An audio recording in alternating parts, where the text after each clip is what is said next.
어른들께서 그런 말씀 하시더라고요. 하루에는 너무 길대요. 해 넘어가는 시간이 왜 그렇게 긴지 질척거리면서 넘어간다, 그렇게 표현한 분도 있습니다. 하루는 너무 긴데, 그런데 반년, 1년은 너무 빠르게 또 지나간다, 그런 말씀을 하십니다. 여하튼 시간이 빠르게 지나가고 있습니다. 이 빠른 시간 속에서 우리가 깨닫는 것은 절대로 우리에게 주어진 시간이 무한대가 아니로구나 하는 것을 깨닫습니다. 근데 어느 분이, 미국의 한 경영학자이기도 하고 사업가이기도 한데, 한 분이 이런 말을 했더라고요. 우리에게 아주 나쁜 소식이 있다. 주어진 시간이 도무지 잡을 수 없을 정도로 빠르다는 것이다. 그러나 동시에 좋은 소식이 있다. 그 빠른 시간에 조종관을 쥐고 있는 조종사가 바로 나 자신이라는 사실이다. 나쁜 소식이기도 하고 좋은 소식이기도 하다, 그렇게 정리를 했습니다. 사도행전 1장을 보면 예수님이 성천하실 때 천사들에게 이렇게 선포했습니다. 너희들이 보고 있는 것처럼 하늘로 올려지신 예수님은 하늘로 가심을 본 그대로 다시 오실 것이다. 천사들이 그렇게 예수님의 성천 상황 속에서 선포를 했죠. 그리스도인은 누구입니까? 이 약속을 믿고 예수님의 재림을 기다리면서 시간을 보내는 사람, 그렇게 정리할 수 있습니다. 재림을 기다리면서 빠르게 흘러가는 시간적 흐름 속에 나에게 주어진 이 시간의 조종관을 붙잡고 시간을 조종해 가면서 살아가는 사람, 바로 우리들입니다. 그런데 오늘 본문을 보면 본문 33절에서 시간의 조종사인 우리에게 예수님 이렇게 말씀해 주십니다. 주의하라, 깨어 있으라. 그때가 언제인지 알지 못함이라. 또 본문 35절 볼까요? 그러므로 깨어 있으라. 집주인이 언제 올런지 하면서 깨어 있음을 강조합니다. 본문 37절도 보십시오. 깨어 있어라. 주님의 주문입니다. 3번씩이나 반복해서 깨어 있을 것을 강조해 주십니다. 예수님께서 반복해서 강조하고 있는 이 깨어 있으라는 말, 원어 성경을 보면 그레고리오라는 단어가 기록되어 있는데요, 이 말의 뜻은 정신 차려라, 그런 말입니다. 정신 차려라, 주의해라, 모든 상황을 신중하게 지켜보아라. 영어로 watch입니다. watch, 주의해서 보라. 우리 계단 올라갈 때 밑에 노란 줄에다가 watch 이렇게 기록되어 있죠. 주의해라. 한마디로 보초를 쓰고 있는 경계병이 사방을 주의 깊게 경계하면서 아주 날카롭게 살피듯이 그렇게 세월을 보라, 시간을 보라, 그런 의미입니다. 그렇다면 이런 예수님의 요청을 듣고 있는 우리 하나님의 자녀들은 어떻게 살아야 합니까? 본문 전체 속에서 얻을 수 있는 대답은 주님이 재림하시는 세상 끝날이 언제 임하는지 하나님 외에는 아무도 모르는데 어떻게 살아야 되나? 본문 35절과 36절을 보면 우리들이 쉽게 알 수 있도록 예수님께서 설명을 해 주셨습니다. 우리 천천히 같이 한번 읽을까요? 다 같이 봉독합니다. 그러므로 깨어 있어라. 집주인이 언제 올는지, 혹 저물 때일는지, 밤중일는지, 닭 울 때일는지, 새벽일는지 너희가 알지 못함이라. 그가 호련히 와서 너희가 자는 것을 보지 않도록 하라. 자는 것을 보지 않도록 하라. 세상의 종말은 반드시 있습니다. 이 땅에 다시 주님 재림하시는 때는 반드시 있다. 그것이 성경의 핵심적인 가르침이죠. 이 재림의 때를 임의로 시간을 정해가지고 겁을 주고 가족과 일하는 일터와 또 공부하는 학생들에게는 학업을 그만두도록 해가지고 모든 재산 바쳐라. 그래서 우리가 있는 이곳으로 들어와야 너희들 마지막 종말의 때에 구원받을 수 있다. 그건 이단입니다. 그건 이단 사이비예요. 이단과 사이비를 제가 구분해 드렸죠. 이단은 교리가 다른 것이 이단이에요. 사이비는 뭐냐 하면 사람의 일상을 파괴해 버리는 것이 사이비입니다. 여러분, 일상을 자꾸 파괴하려고 들려는 사람들 주의해서 조심하셔야 됩니다. 깨어있는 신앙생활을 하라. 주님이 그렇게 요청하셨죠. 재림신앙과 종말신앙을 가진 성도들 반드시 유지해야 될 핵심적인 신앙 원리야 오늘 주님이 펼쳐놓은 본문을 통해서 먼저 우리에게 깨닫게 하시려고 하는 진리입니다.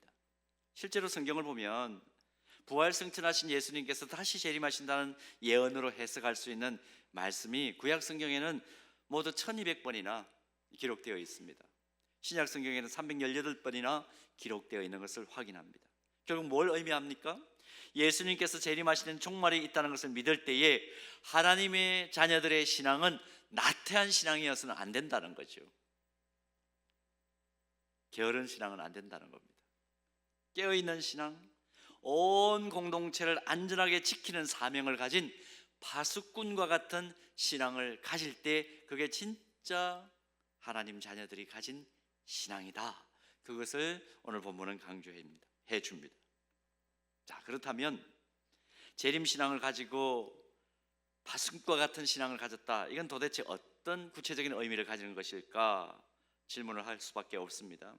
눈이 빨갛게 충혈될 정도로 24시간 눈을 뜨고 매일매일 육체적으로 피곤하게 사는 것, 그걸 의미하는 것일까요? 그건 아닌 것 같습니다.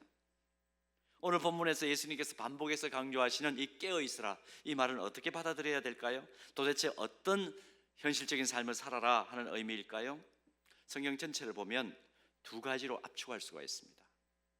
첫 번째는 깨어있는 신앙생활을 한다는 의미는 날마다 경건을 연습하는 삶을 추구하는 것, 그것이 깨어있는 삶이에요.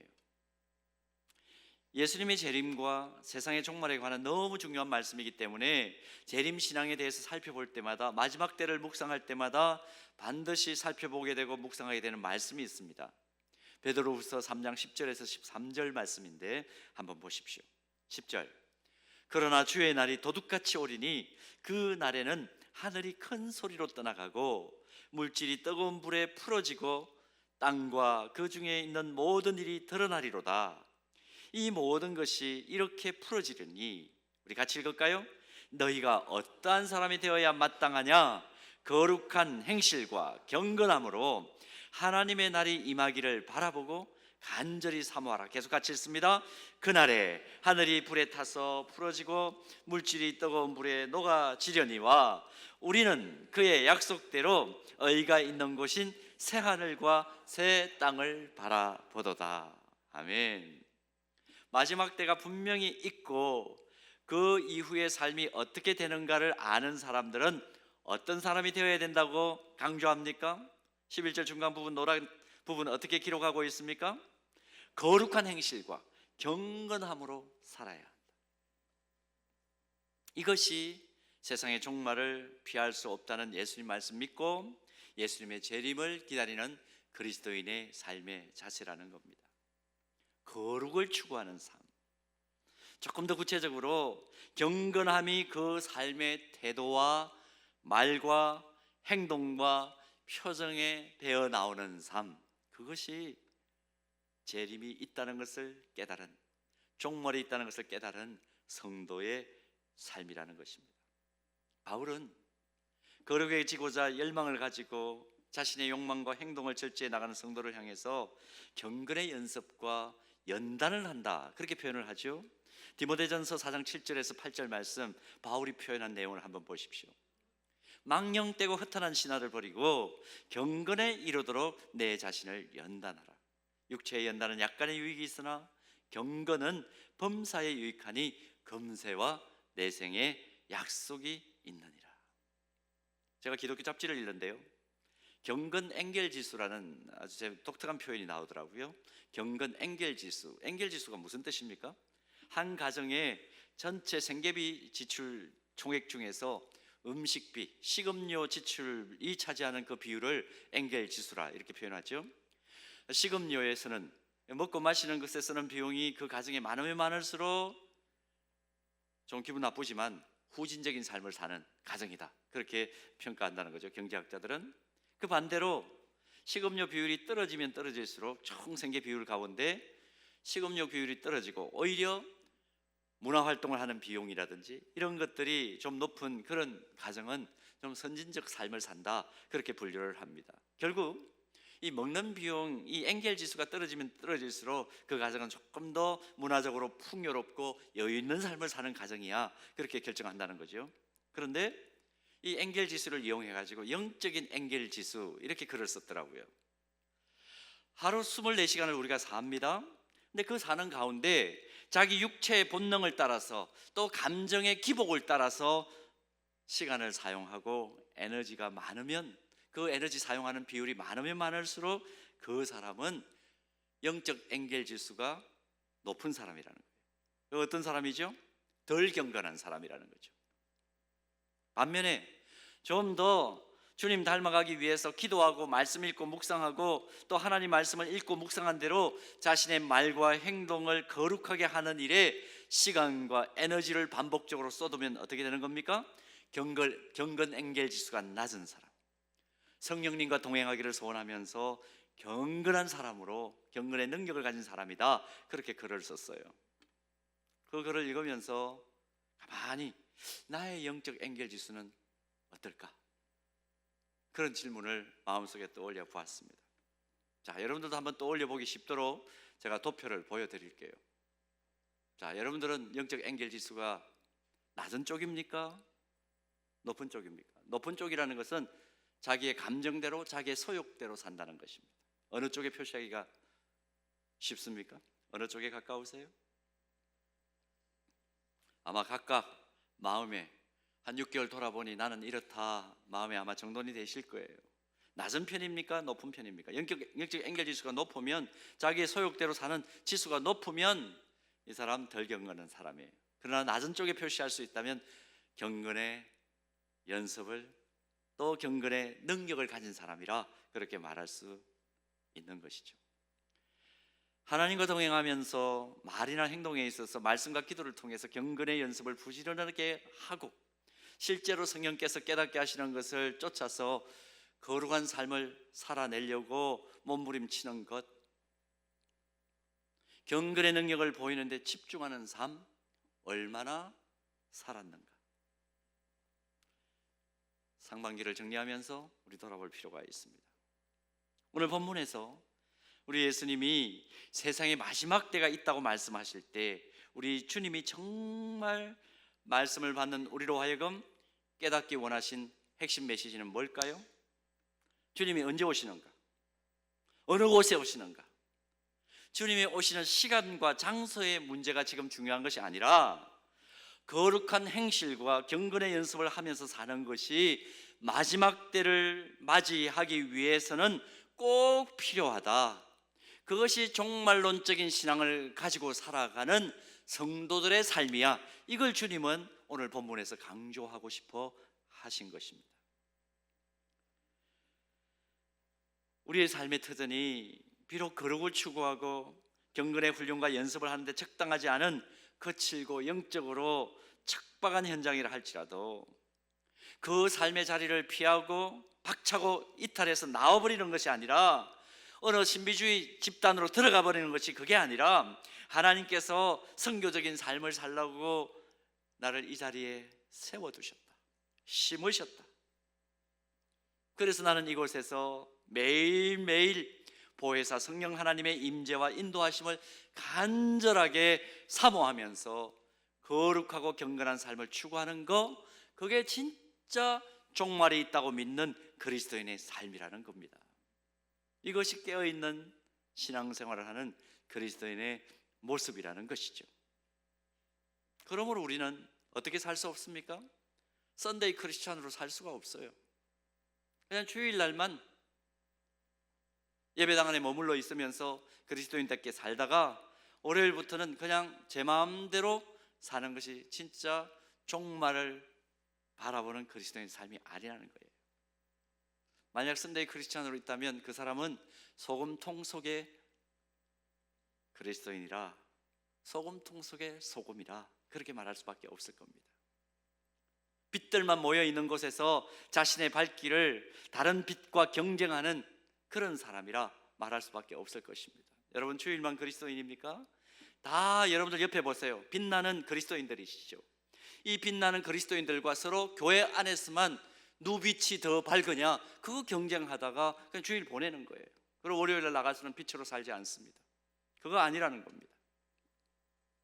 고상한 이기주의에 빠진 그리스도인으로 머물러 있지 않고 내일 월요일 아침, 화요일 아침, 매일 아침 기쁘게 일어나서 하나님 오늘도 저에게 새날의 기적을 베풀어 주셨군요. 제가 발길 닿는 그곳에 가서 빛으로 살겠습니다. 소금으로 살겠습니다. 이게 진짜 종말을 바라보는 예수님의 재림의 때가 반드시 있다고 믿는 그리스도인의 삶의 태도다. 오늘 본문은 그 사실을 우리에게 깨닫게 해 주는 것입니다. 그러므로 어떻게 살아야 되나요? 우리의 가정, 일터, 공부하고 있습니까? 학교? 어떤 삶의 현장에 서 있든지 경건을 훈련하고 훈련한 대로 경건을 실천하는 깨어있는 그리스도인, 그게 진짜 종말을 아는, 때를 아는 그리스도인, 종말을 준비하는 지혜자다. 오늘 이 교훈을 본문을 통해서 봤습니다. 자, 그런가 하면 두 번째로 깨어있는 신앙생활하는 그리스도인은 어떤 삶을 살까요? 정인의 삶을 삽니다. 복음을 증언하는 정인의 삶을 삽니다.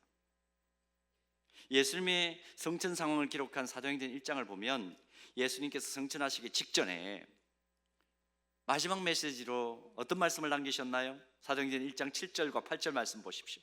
이르시되 때와 시기는 아버지께서 자기의 권한에 두셨으니 너희가 알 바 아니요. 8절 우리 다 같이 잘 알고 있으니까 한번 봉독할까요? 오직 성령이 너희에게 임하시면 예루살렘과 온 유대와 사마리아와 땅끝까지 이르러 내 증인이 되리라 하시니라. 아멘. 너희가 그 때와 시는 알 바 아니요. 알 필요 없고 그거 묻지 마라. 그거 생각하지 마라. 그거 공부하지 마라. 그거 고민하지 마라. 그거 가지고 자꾸만 시간 낭비하지 마라. 너희들이 해야 될 것은 뭐냐? 오직 성령이 너희에게 임하셔서 너희가 무엇을 받고? 권능을 받고 열방에 너희들 발길을 하나님께서 인도하실 터인데 그 인도하셔서 세워지는 곳곳마다 그곳이 땅끝이 되어서 그곳에서 내 증인이 되는 거, 그거 생각해야 된다. 그거 고민하는 사람이 종말의 때, 주님의 재림하시는 때를 기다리는 사람의 삶의 태도야. 그것을 강조해 주시죠. 이 말씀 남기신 직후에 주님은 승천하셨습니다. 마지막 때에 대한 예수님의 중요한 관심은 언제 어느 곳에 주님이 임하시는가, 그것 아니었습니다. 마지막 때에 대한 주님의 관심은 하나님의 자녀들이 성령의 권능을 받는 것, 그것이었습니다. 그리고 성령의 권능을 받게 되는 이유가 뭔가요?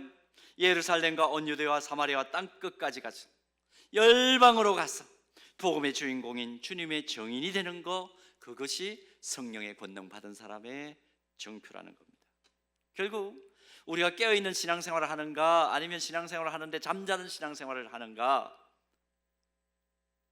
기준이 뭔가요? 무엇으로 판가름 나나요? 복음의 증인이 되려고 하는 열정이 내 안에 있는가 없는가, 그걸로 판단되어진다는 겁니다.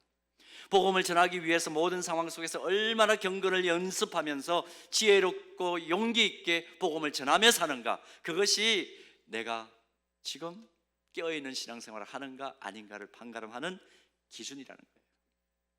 내 주변의 사람 가운데 단 한 사람이라도 실족하지 않고 복음 앞으로 돌아올 수 있도록 말하고 행동하고 모든 상황의 분위기를 섬겨나가는 것, 그거 깨어있는 그리스도인 되기 위해 가장 중요한 주제라는 것입니다.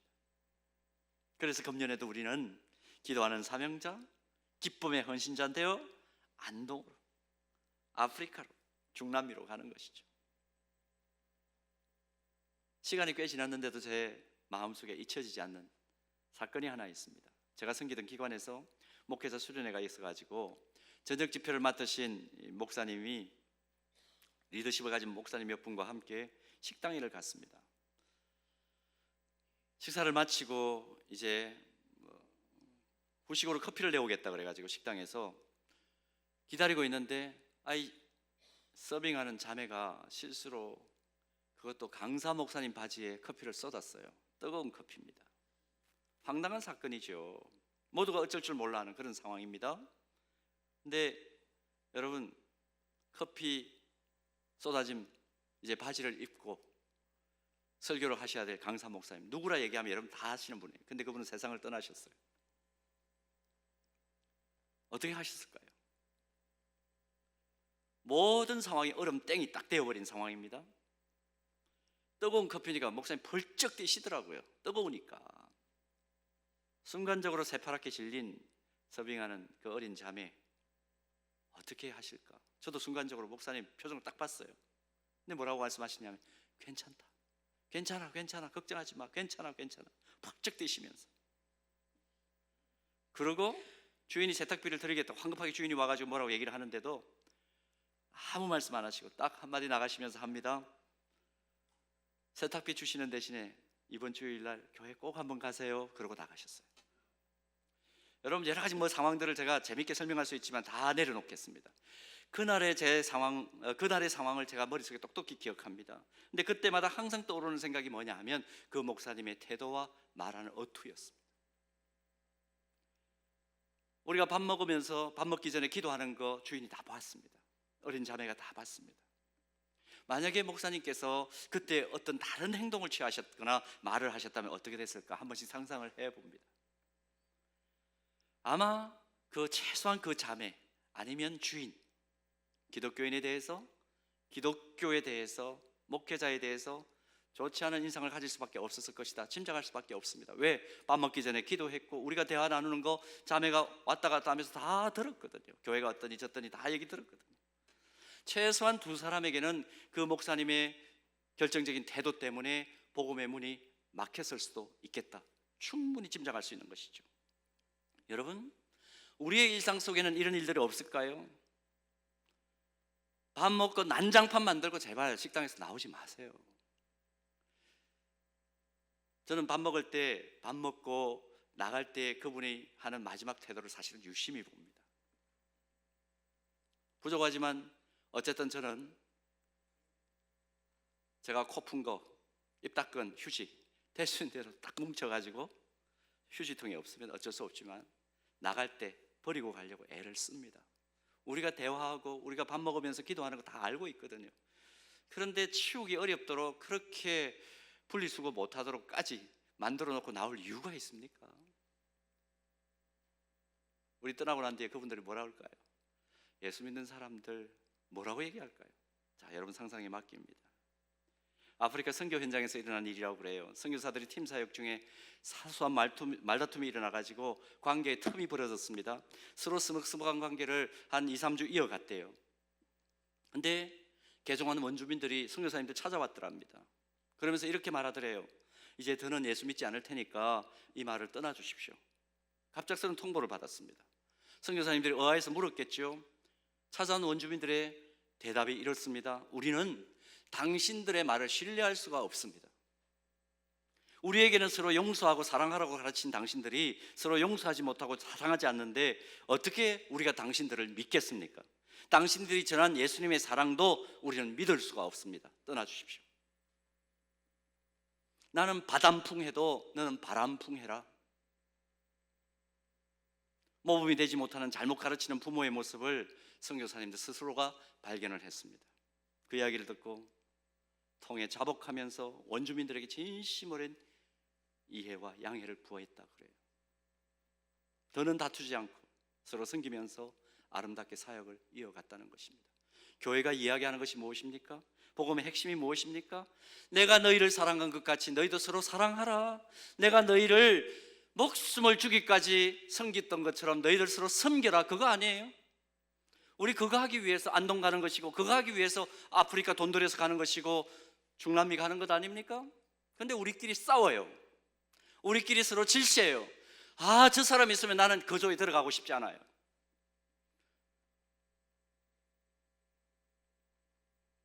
뭘 전하러 가겠다는 겁니까? 뭘 어떻게 하겠다는 겁니까? 이것이 종말의 때에 하나님 앞에 내가 설 수밖에 없을 것이다, 그것을 믿는 성도의 자세입니까? 아니라고 봅니다. 아닐 것입니다. 사랑하는 여러분, 성천하신 주님이 다시 오실 재림의 그 때에 이 세상에 그때가 언제인지 그 날과 시간은 아무도 모릅니다. 하나님만 아십니다. 그러나 분명한 것은 주님이 재림하신 때는 있다는 것입니다. 그러므로 주님 우리에게 요청하시죠. 깨어있는 삶을 살아라. 깨어있는 삶이 도대체 무엇입니까? 화살같이 지나가버린 지난 6개월 상반기를 돌아보고 이제 내일부터 7월 1일이 시작됩니다. 그 경점에 우리는 서 있습니다. 깨어있는 삶을 사십니까? 그렇기 때문에 경건의 연습을 하시면서 경건의 능력을 가지고 사십니까? 언제나 어디서나 어느 상황에서나 복음의 증인으로 살기 위하여 자신을 드리는 삶을 사십니까? 깨어있으라, 깨어있으라, 깨어있으라. 오늘 주님의 이 요청이 우리의 심장에 들리기를 소원합니다.